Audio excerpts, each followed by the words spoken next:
Hello and thanks for tuning in. My name is Errol Parker and you're listening to the Betoota Advocate radio show, coming to you live from Baxter Boots Studios in downtown Betoota. And joining me as always is Clancy Overall. Yes, hello and thanks for tuning in. Now, we've got an interesting guest on the show this week. She's travelled all the way up here from New South Wales, which is her patch. She's a household name in a lot of undesirable households. And she's here to talk to us about some of the incredible things she's covered in her career. And her name is Kate McClymont. She's one of the best investigative journalists in the country. She's won multiple Walkley Awards, and she's been responsible for scoop after scoop in her illustrious career.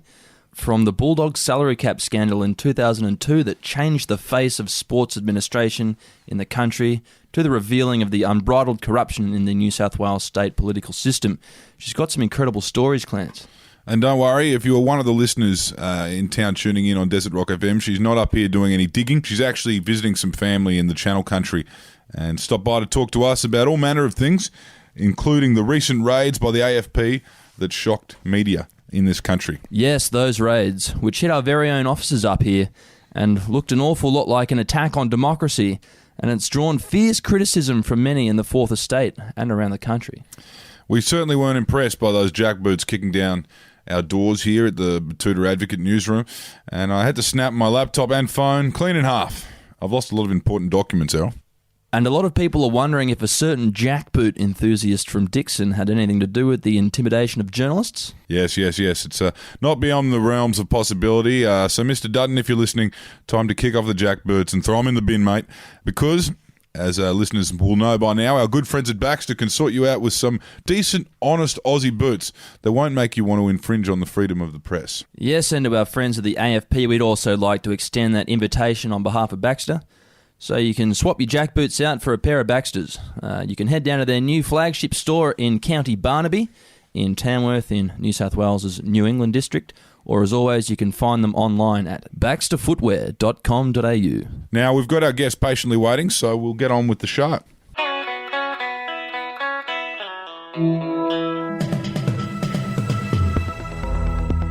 You're listening to Errol Parker and Clancy Overall, editors of the Betoota Advocate, on Desert Rock FM. This week's guest, we don't usually do this, but this week's guest is almost an unconscious sequel to last week's guest, ironically. Of course, last week's were Canterbury Bulldogs greats Willie Mason and Rennie Matua, and this week's guest actually got to know those names quite well in her paper chase in 2002, I guess. Kate McClymont, investigative journalist. The investigative journalist. Thank you for joining us. Oh, thank you so much for having me, and what a glorious morning it is in Betoota. Yes, it's getting to that time of the year where it's not obnoxiously hot. Now, you're not actually here doing any investigative work, thankfully, for our town, even though we do have the Triple C out here quite a bit, talking to Councillor Keith Carton about different housing development contracts and the like. But you do get around the country a fair bit. It's not just, that corrupt harbour city of Sydney. You actually get to see a fair bit of the country.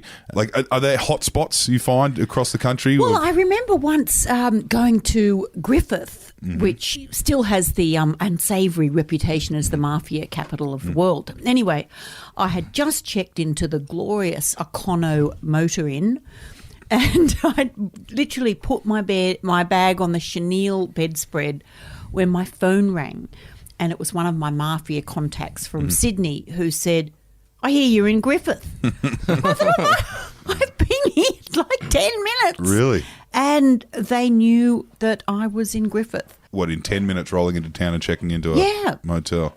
Yes. So do you find that there's eyes everywhere? Well, I don't know. I just don't know how they knew that. I don't know whether it was was it a car rental? Was it checking in at I did have a reservation at the motel. I don't know, but it was kind of unnerving. But then on other occasions, I often used to take my children with me because I thought they would be very good ploys, and I used to make them take the photos for me. So I remember going to this was it was a big mafia meeting at a restaurant in, I think it was Canterbury. And I told my children that we were going for pizza, And, after driving for about 45 minutes, they said, when are we going to get here?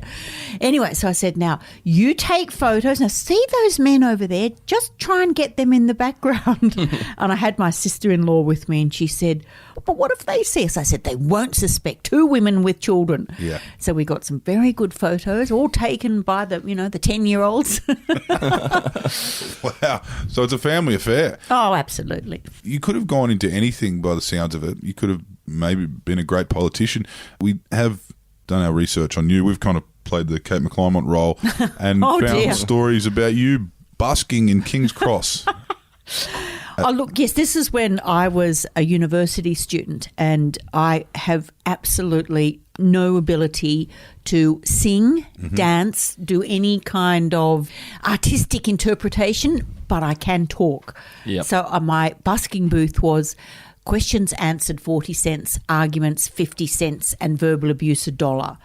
And I used to make about $17 an hour, and that was, like 30 years ago. So it was a nice little earner on a Saturday night. Much better than a hospitality gig, I guess. Much better. Now, verbal abuse, was that you, that people paid you to abuse them, or they get did. to abuse you? No, certainly not. That would be an argument, and I'd have to pay extra. Yeah. So, no, what would happen was invariably men would come along and pay me $1 to abuse their girlfriends. Oh, right. So I would abuse the girlfriend for having such shockingly poor taste in a boyfriend that he could possibly do this. But I mean, how low is that?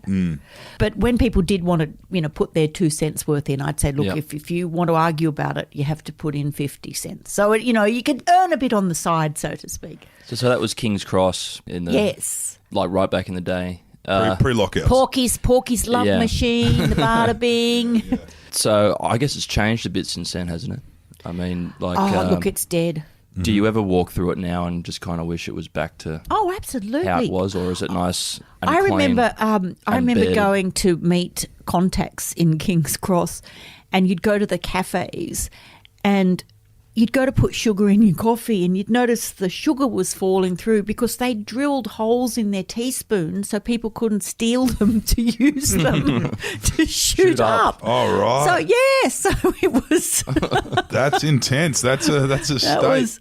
Wow. And I remember going supposedly undercover to the gambling schools, which were illegal at the time, run by crime figures, and in Parliament, they'd say there's no such thing as these things. And then I managed to persuade the Herald to give me $20 expenses to go and gamble, in the, the 2-up schools that were there. So, look, a blind eye was turned completely to illegality.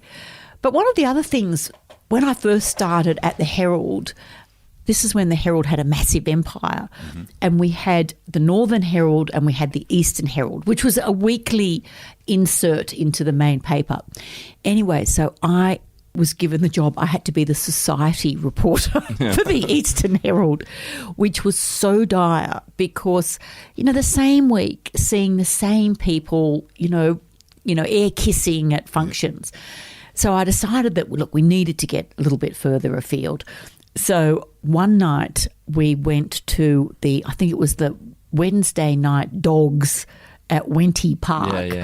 And that's where, the fashion in the fields was women wearing velour matching tracky dacks at the dogs, and the men had their best, flanny shirts on. Yeah. But anyway, there was this one man there who had this sort of like dyed black hair all greased back and a suit at the dogs.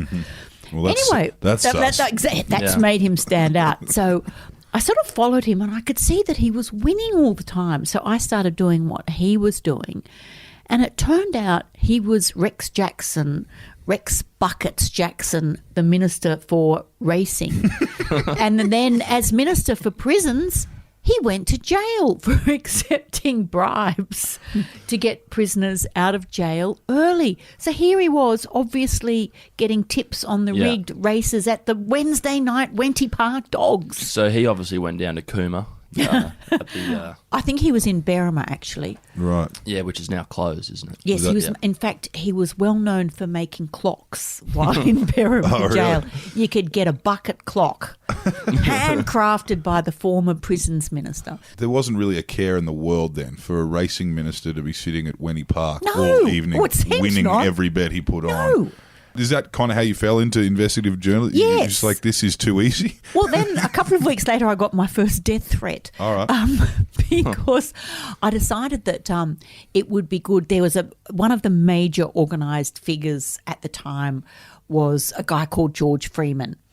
And there was a very famous photo taken in the member stand at the races with George Freeman, Dr. Nick Paltos, who was head of emergency at Sydney Hospital, and Murray Farquhar, the chief stipendiary magistrate, both of whom, the latter two, both went to jail for corruption in the end. But he was this George Freeman guy. Anyway, his wife's sister was getting married at Kincoppal Rose Bay, so that fell in the ballywick of the social writer at the Eastern Herald. So we went along to the wedding and we took photos, and I thought that I'd made a very witty joke about how the bridesmaids were wearing sequins, since that was the closest fashion accessory you could get to armour plating in the bridal party. And we also had a photo because George had come to the wedding with his bodyguard, who was this gigantic lug of a man. And at the time on TV was a famous British comedy series called Minder, which was about a small-time crim and his minder, Terry, his nickname was. Anyway, and the theme song was I Could Be So Good For You. Anyhow, so the caption was George and his thug, and underneath was I Could Be So Good For You. Anyway, George didn't find this at all funny, and I started getting death threats at my house. I couldn't believe it. From the George? social writer. Yes. It was The social writer. The social writer on the Eastern Herald was getting death threats from George. George didn't ring himself. Yeah. People would ring up and say, George is not happy. You know, George is this, George is that. In that moment, do you feel like maybe the biggest identity in Sydney's organised crime kind of unwittingly invented Kate McClymont? Sort of, yes, yeah. exactly. Exactly. And then you made life hard for his colleagues for years and years after that. The funny thing was, because of my column as the social writer, I got a job at the National Times, which was the big investigative paper, and then it became the Times on Sunday, and then it closed. But yes, so funnily enough, my job as the Society of all things, Eastern Suburbs, because I managed to turn it into something else. So I didn't become the gossip writer. I moved on to something else, which was fun. So you haven't been specifically New South Wales based your whole career. In our research, we found you were with Four Corners. Were you involved in the Moonlight State investigations? Or was The Moonlight State went to air, I think, about 3 weeks after I started there. Right. And I literally thought I had died and gone to heaven. Really? It was, this was the most extraordinary piece of television. Chris Masters had uncovered, just vast corruption within not just the hierarchy of the police, but also with support of the police minister and politicians. And the interesting thing about that was that, life can be serendipitous in many ways. And when that program went to air, Joe Bajelki-Peterson, the Premier, was out of the country. So the deputy ordered a royal commission. If Joe had been there, he would have just killed that He would have fed the chooks. Dead. Yeah. He would have fed the chooks. So, no, I did... It was a perfect storm. It was a perfect storm. Yeah. So anyway, as I was saying, I just thought this was wonderful. So I did quite a lot of stories with Paul Barry, and we did Alan Bond. I remember going to Perth and doing a guy called Laurie Connell, Last Resort Laurie, who ended up in jail for, I can't remember what business atrocity he had done. But when we went over there, we were looking at, one of my favourite areas, which is corruption on the racetrack. And what we were looking at in that case was that there was this minor race in Bunbury, which is south of Perth. Yeah. And Laurie Connell had paid the jockey to basically give out money during the race. So it's sort of like, you're racing through, 5,000 to move aside, offering money to jockeys while the race is going on. So if you're blocked, you're yelling out, Anyway, it wasn't going well. So he sort of accidentally fell off. Right. So Danny Hobby, and then not only did he fall off, Danny Hobby, the jockey, he disappeared because the stewards were onto him, and Laurie Connell paid for him to do a round the world sightseeing trip as a jockey. All right. Okay. Gee, those days were fun. They were really fun, except our car did get broken into and we did get threatened. But apart from that, it was fun. Who do you find would be, if there was any occupation that you think is the most blatantly corrupt or dodgy, what would it be? Would it be jockeys? Would it be trainers? There's a lot of accountants, I imagine you've kind of made friends with. The thing that astonishes me is that there is the same group of people who do it. There's the same lawyers, there's the same accountants. Jockeys, as you mentioned, not all of them, but a lot of them are pretty spivvy. And I remember Jim Cassidy once spat on my back and said that I was a fucking bitch and I've ruined his life. That was only because he was caught, basically on the take. But I love it the way it's always our fault. Yeah. You've kind of alluded to a few death threats in your career. You are also now at a point where you can gauge the seriousness. And look, I always take to heart that one of my good sources in the police said to me, look, don't worry about the death threats you get. They're the least of your concerns. Yeah. It's the ones that don't threaten are the ones that you really have to worry about.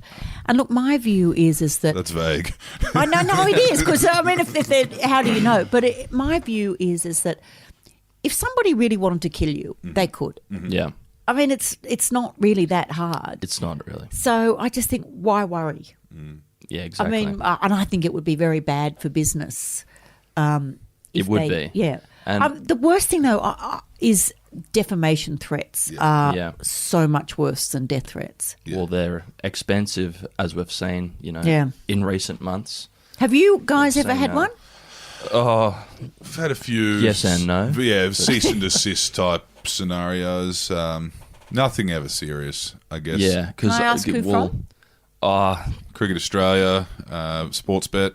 There's Jared Haynes people. There's I think that that one thing that does protect us in that instance is that we don't have anything. Yeah, other than obviously, the studio booth you're sitting in right now. Oh, look, we could end up. I can see you. Court. I can see you have stolen John Laws's golden microphone here. And I feel privileged as the guest to be using this sparkling gold microphone. We'd have to represent ourselves. I'll get a Dennis Denuto type character in a defamation suit. That'd be like how much better call Saul. Yeah. Someone with a degree from the University of American Samoa.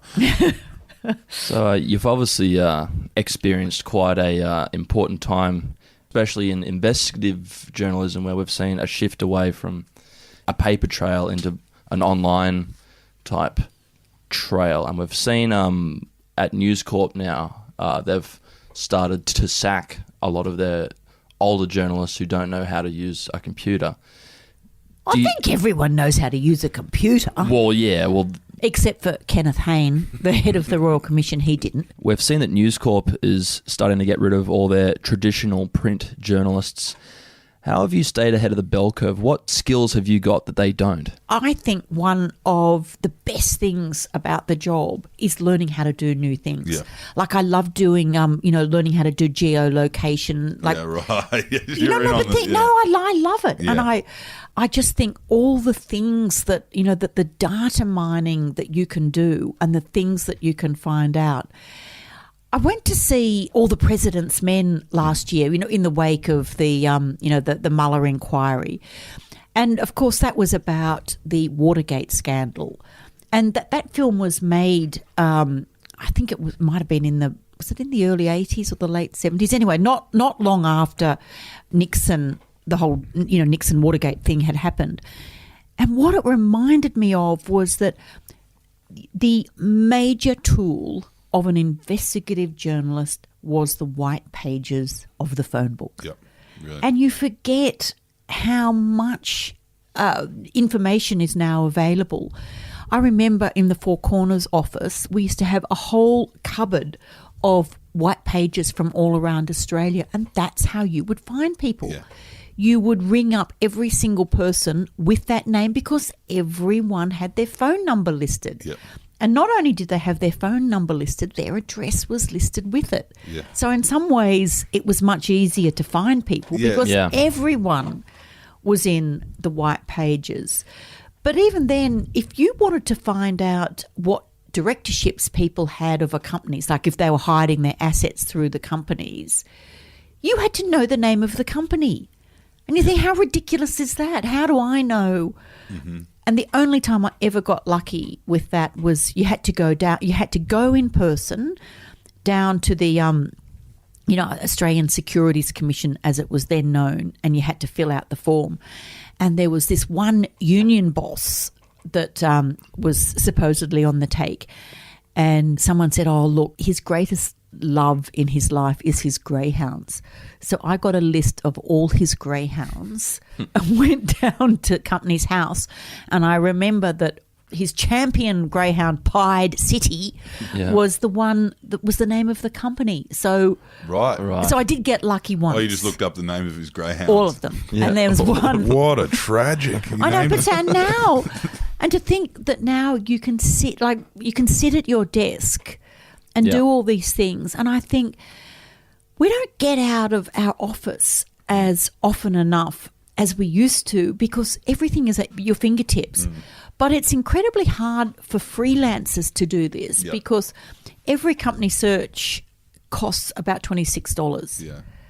And I can spend $300 in an afternoon just looking at connections you need and looking. Resources, you do need resources. Yeah. Is that a interesting thing now you're seeing with stripping down of news publications? Of course, Fairfax, who you've written with most of your print career, has merged with Channel 9. Do you feel like they're still putting an emphasis and prioritising what you do? Look, absolutely. And I think... Not just your employer, but across the board? Yeah. No, but I think a lot of the mastheads have realised that investigative journalism, those pieces that take longer to get, bring trust to the paper and bring, I just think, an extra feeling that they're doing something worthwhile. So, and of course, you need people to do the daily news because you need those pages to be filled. But I think that they're really intent on investing money in investigative journalism because it pays off in the long run. Well, it's been about a year since the merger between Fairfax and Nine. It's been longer than a year since the Fairfax strikes. How has the job changed in the merger? Absolutely not at all. Mm-hmm. Right. Apart from changing the name, it's fairly much business as usual. We might see a difference when we're actually in the same building because the Fairfax titles are all going to be housed in North Sydney. I think this is in 2020. So it'll be interesting to see whether that makes a change. You're sharing an office with Ben Fordham. Yeah, exactly. But look, having said that, we are on the same floor as the Fin Review. Yep. And, the Sun Herald. And there's always competition and separation between the titles. So I think if we've lived happily on the same floor, I don't see how it will be any different. And also I just think the synergies between television and print are different. So I would imagine that we'd still keep going much as we are now. You do your thing, they do their thing. Now, a lot of people that you've reported on have died over the years. I mean, particularly, we were saying I killed them. Yeah.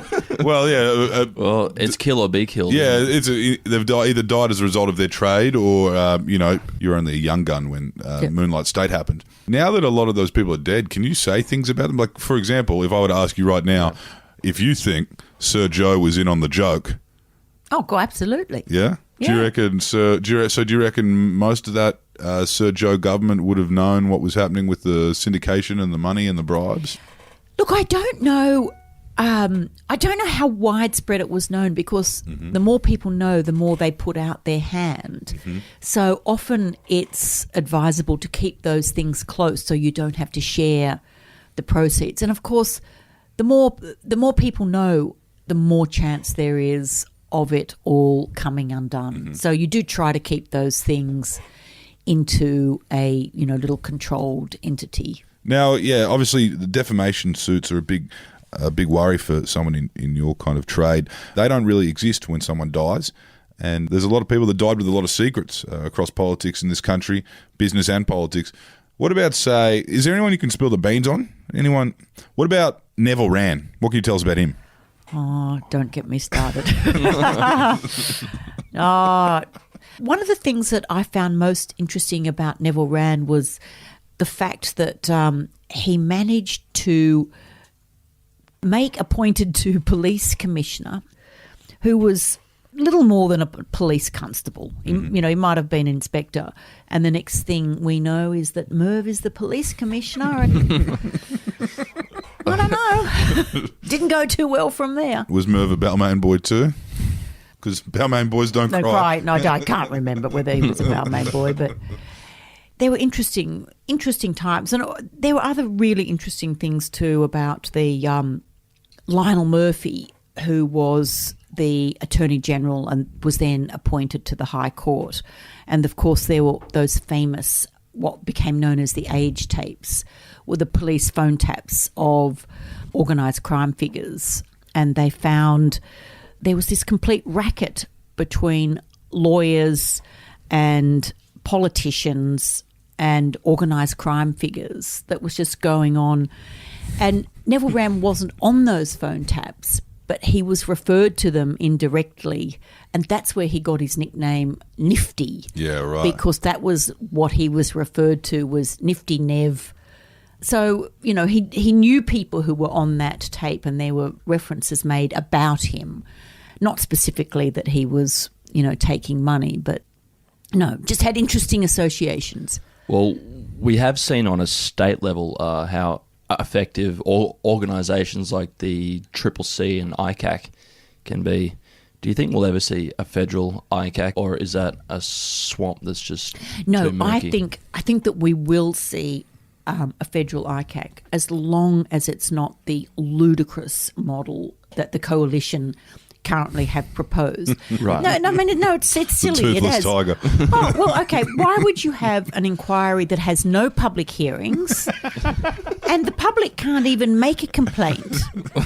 So it's only people in the department who can make a complaint, and then they will only make a finding once they've got to the end of it. I mean, that's all behind closed doors. And I mean, the thing about corruption is that famous old saying that the best disinfectant against corruption is sunlight. Yeah.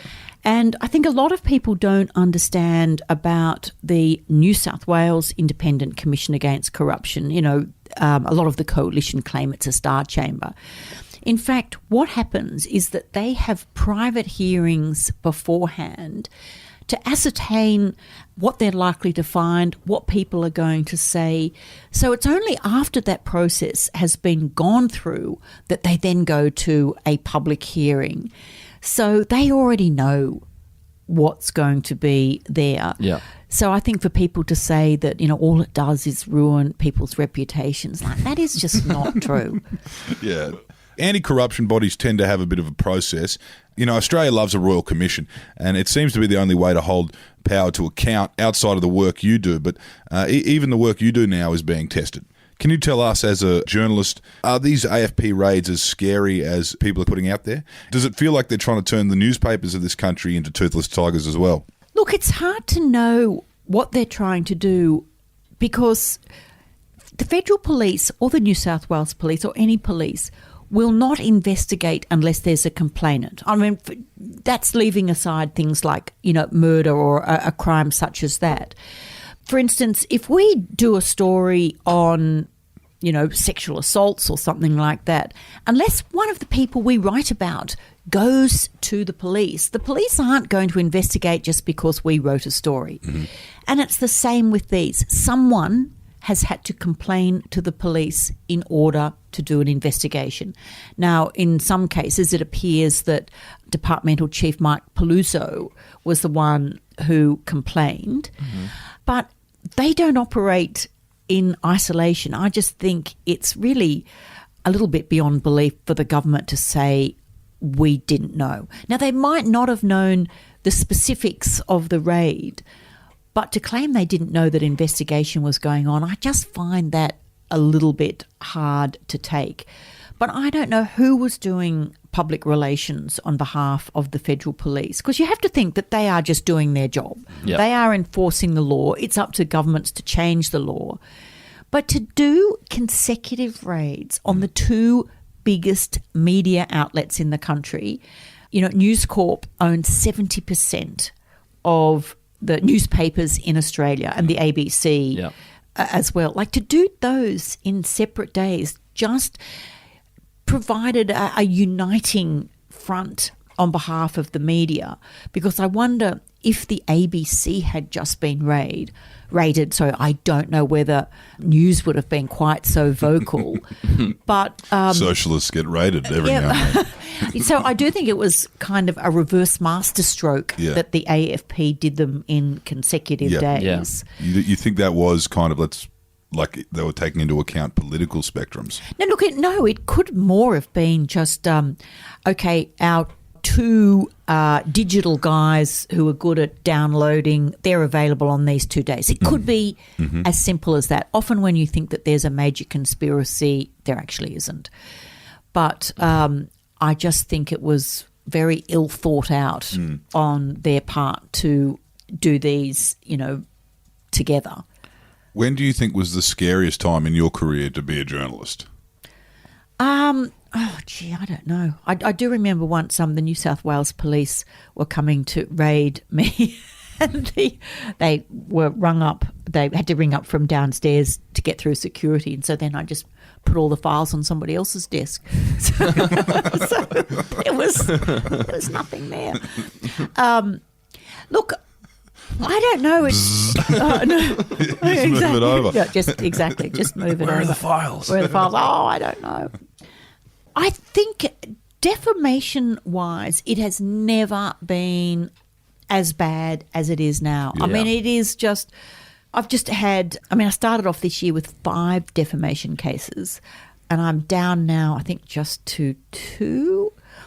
One person who was suing for suggesting he was corrupt was then at the centre of a corruption inquiry by ICAC. So that was, gone. Yeah, okay. So, and then... So putting you on your toes, you've got to prove it quicker. I know, it is. And the thing is that in America, if you're a public person and you can sue for defamation, but you have to prove that the publication or the journalist was malicious in that they... Not only were they wrong, but they knew that they were wrong and they were malicious in the way that they went about it. Here it's the reverse. Yeah. And, often when you do a story, I have to think to myself, okay, if I get sued, who among all my sources will step up and give evidence? And sometimes your sources, it would ruin their career if they were outed. So... if you get sued, they're not going to stand up. So how do you prove what you're saying if your sources won't come forward? It's really difficult. I suppose the first instance, like the one that really opened the floodgates here, would be hockey. That was the Herald too, where they said, it's the treasurer for sale. But in fact, what was interesting about that was... I think that turned out to be not a good move by him in that he was successful and I think got a $250,000 payout on, what do you call it, the billboard, the thing that leans against the wall at the newsagent. The pull-up. I know what you're talking about. Yes, whatever that, Yeah. the promo at Yeah. at the newsagents, and also on a tweet Yeah. that said, as you said, treasurer for sale. But in actual fact, he lost the rest of the case, which was the actual content of the story, which explained where this money came from. And because he lost that, he had to pay Fairfax's costs. Yeah. So, in fact, well, he was the taxpayer had to. seriously well. No, I don't. Actually, good question. Whether the government had. Is it I treasurer? think. Well, or- then, if that was the case, did he have to give the $250,000 he won back to the taxpayer? But anyway, look, he was seriously out of pocket Yeah, in I'm that sure. case in court costs. Yeah. Yeah, it is frustrating that you can just do that in Australia. Do you think, this is still ongoing, but do you think that Geoffrey Rush one wouldn't have stood up in America? Look, I don't know. It might have been good if the Telegraph had not beaten it up. Yeah. I mean, their front page was fantastic. King Lear was stunning. But if they had just done...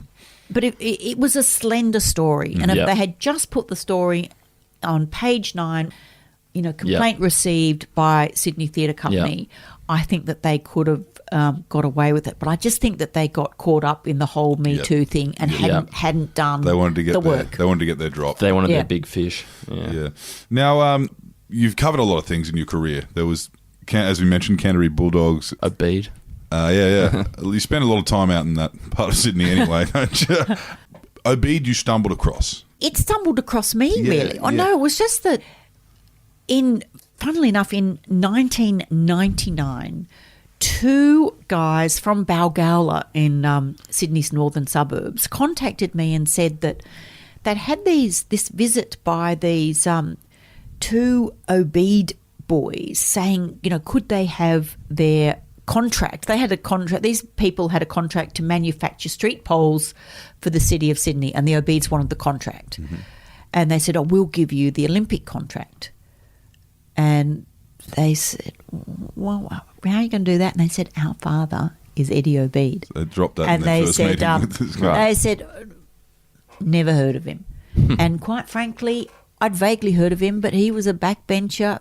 Who gives In us up? state government. Yeah. I know. So I did the story, and then more information started coming through, and then I basically spent the rest of my career looking at poor Eddie. And in fact, I remember his wife once saying to a whole lot of journalists, "What have we ever done to that woman? What have we ever done to her that she keeps writing about us?" And again, it's always your fault. Yeah. I mean, he was again very, very flagrant. Well, it was very, him and Ian McDonald too. Yeah. Look, can I just say that both Eddie and Ian are facing trial. It's due to start in July. So I think it's probably better if we don't talk too much about them, just in case any prospective for sure. juror might be listening. Yeah, of Good course. call. Good call. We'll move on. Now, Even though they are my favourite people. there was just one thing here that I thought was interesting. On the first week, he bought a property. Yeah, no. Parliament? I think he bought a property in Clovelly, and he bought that on, I don't know, like the Tuesday, and then on the Wednesday he's sworn into Parliament, and then he sells it, having owned it for one day, for double the price, and he sold it to the housing department. In his own name. Yeah. It's good. Oh, your job sounds very funny at times. Do you ever stumble across anything and laugh? So much, like all the time. I think that's a thing I love about the job, is that there's so much humour in it. And I've just finished doing a book on the murder of Michael McGurk. I know that doesn't sound funny, but the bungling efforts those guys went to get a hitman were just so ridiculous. And in fact, they so this guy called Hass Safetley, who was he was the one that actually did the murder in the end, only because he couldn't find anyone to do Right. it. But he gave $15,000 to some drug-addled person who just got out of jail for kidnapping. And that was to get 2 handguns. The person who'd sold him the gun said, "Oh, I'm so sorry, but they were just about to be delivered by my courier, but the police were chasing her, so she had to throw them out the window. I'm really sorry." Oh, That's right. 15 grand That's down. 15 grand. Then he pays more for this and more for that. And in fact, the drug-addled loser used the money as a deposit on a house. So then he turns around and then his friend Lucky Gattalari says to because he's got and there's always more corrupt deals going on the side. So he said to one of the Aboriginal elders that he had a corrupt deal going on with, he said, "Look, surely you must know an Aboriginal who's terminally ill and about to die and who would like to do a hit." And you think, so you want a dying Aboriginal to be a murderer? So they're going to cark it and get away. Oh, and then That's niche. That's a niche hit, man. And then Safetley himself. So in the end, he actually did do the murder. And I think having seen so many movies, gets back to his house in southwestern Sydney, lights a fire, puts all the clothes in there, burns them, puts the phone in, and then realises that the murder money is in the back pocket. So then he burns his hands trying to get his clothes back out of the bin. The money he was paid to do it. Yes. Oh, good. And you just think, oh, no. So you do have, there are... Yeah, there are people out there. There are people out there. And I mean, Salim Mahaja, what's not to love about... Well, the media Salim. just gives him so much oxygen. He needs his own reality TV show, to be honest. I think it'd be a good place to keep him. Keep an eye on everything Salim's doing, keeping up with the Mahajas. That's a good name. Now, when we talk about that corruption of Sir Joe era Queensland, that was kind of more of a bush thing when you kind of had all these cowboys and this new Queensland kind of... and a lot of it came from the bush. You had those Hinds and you had those Kingaroy, Sir Joe, and you had people from all around the place. In New South Wales, it feels like it's a Sydney thing. Is there something about Sydney? It's always been... John Birmingham wrote in that book, Leviathan, where it's kind of like, it's just this city. There's something from the start to, from settlement to where we're at now. It's always been ex-rugby league players involved, ex-cops involved, a cafe owner from Bondi's involved. And it's just... Look, I think it's that... It's like that because there's money to be made and lots of it. The reason why it's been Sydney for so long is about our obsession with property and getting ahead, and that's where the money is to be made. And, I think that the most corrupt institution is local government. Oh, hell because, yeah. You can buy, give somebody a second-hand filthy. Honda Civic and get 4 extra, stories on your building. Yeah. And I think that's where they really need to stamp out the corruption. Who poisoned this tree? Oh, no one knows. Yeah. No, funny that. It does go to the top sometimes. Do you think there's a lot of blinkers put on in for example, when you look at something like current New South Wales government or the current Queensland government, when you look at people who hold power to account over the years, there's always a backstory. I'm not sure if you grew up in a kind of congregation that was always, Bob Hawke style, if you were on a farm outside of Orange. Yeah, where's your moral compass set? Like, how do you know? Because there's stuff we see in the news every day, and sometimes journalists don't even report on it. Sometimes it's just released by government agencies. You're looking at kind of Peter Dutton with the childcare stuff, or you're looking at Sam Dastiari with the China stuff. When do you decide it's time to actually report on? Because there's so much grey even in the very top. And it's not too that there's so much grey. There is so much going on, and we are inundated with people, with information, with stories, with examples. And sometimes you feel really bad saying, look, I'm sorry, I just can't do that.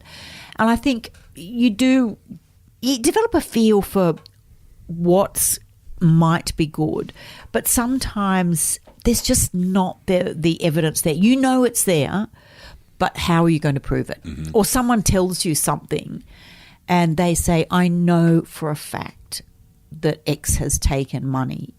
And they probably do know for a fact, but that's not enough. Like, we almost have to do things to the standard that, well, again, if you're sued, it will stand up.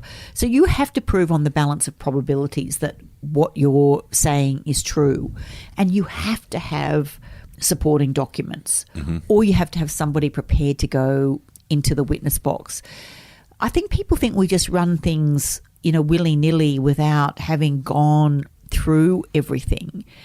But, on the eve of, running a major story, you don't feel elation. You just feel absolutely ill. Have I got everything? Have I checked everything? Yeah. Because the stakes are really high.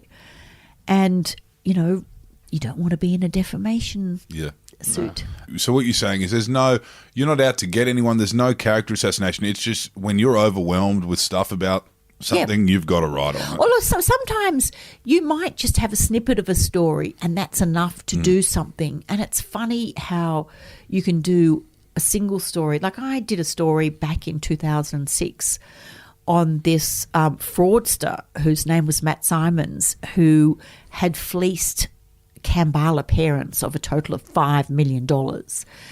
Anyway, just bounce between families at a private school. Yep. Yeah. Oh, well, no, he'd got money from them, supposedly to do these investments. And then earlier this year, I got contacted by a victim, and so he's out of jail, and I managed to find another 6 victims. So he's doing it. He's back. And it's funny how, and I think the internet also makes it easier for people to contact you. They might Google the name of somebody and they'll see that you have written something about that person before. So it's surprising how many repeat business you get. Well, now with the digital footprint now, you're saying it's easier than ever to kind of follow people around. But also it's easier for us to find out interstate whether, because everything's on the line now, you can see whether they've been doing things, in downtown Batuta or, somewhere else. Yeah. So just quickly before we go, Kate, there's probably a lot of young journalism grads or young sort of journalists who are looking to get into, your line of work. What advice would you have to them? It requires a certain amount of patience, and you can't expect to just to have it all in your lap. It's really hard work. And also, I think it takes a while to build up, both contacts and respect. Like, I think one of the most important things I tell people is just the importance of behaving ethically. Like, it doesn't matter if somebody is a criminal or a spiv in a shiny suit. If you give your word about something, or if they say something is off the record, you do have to respect them and behave ethically. And, once you do that, I think that can be really helpful in the long run, because people know that you are trustworthy. And it's a really important thing in an age where, people are willing to cut corners or, do things to get ahead. It just means that sometimes those stories that you think might be there aren't there. And you just have to keep going. It's difficult and it's a hard road. And also a lot of young journalists, it's sort of like byline deprivation. Like what I do is I might not have my byline in the paper every day. And for a lot of young journalists, that's a dreadful thing. Yeah. And the worst thing you can ever say to an investigative journalist is, do you still work there? Or have you been on leave when you haven't? Yeah. Because you've been working on something. Yeah. So there are all those things to balance, really. Yeah. But also, and it takes a while to build up contacts. Well, thank you for joining us. We could go on for hours and hours. You've written a lot of articles. You've written a lot of books. We look forward to this next one, actually. I look forward to hearing the story of McGurk and Galatari and Medic. Yeah, Gatellari. Yeah. Gatellari. Sadly, his real name was Fortunato. Oh, really? Oh, that's why he got his name. Isn't it? Yes. Lucky. Oh, I thought he's obviously not lucky. Yeah. No, he's Unfortunato. By name only. It's an ironic nickname, isn't it? Yeah. We look forward to reading that, and we look forward to anything else you've got in the works. Kate McClymont, thank you for joining us. Oh, thanks so much for having me. It was great.